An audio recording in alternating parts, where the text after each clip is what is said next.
Sa pagsabi nila nga ang Kristiyano daw, mga taong sumusunod ni Kristo, ito'y kasinungalingan. Walang isang Kristiyanong sumusunod ni Kristo. For example, sabi ni Kristo, kung saan kayo papasok, bago kayo papasok sa bahay, magsabi kayo, peace be unto you.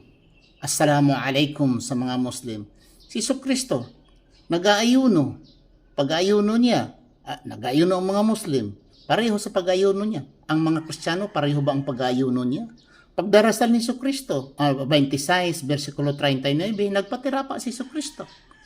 Si Kristo yung namatay na siya, binalot sa puti na tila.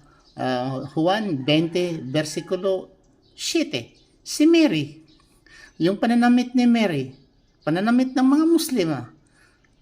Saan kayo sumusunod, mga Kristiyano? Isa lang, give me only one thing na sinusunod niyo si Kristo. You are not praying to the God of Jesus. You are praying to Jesus.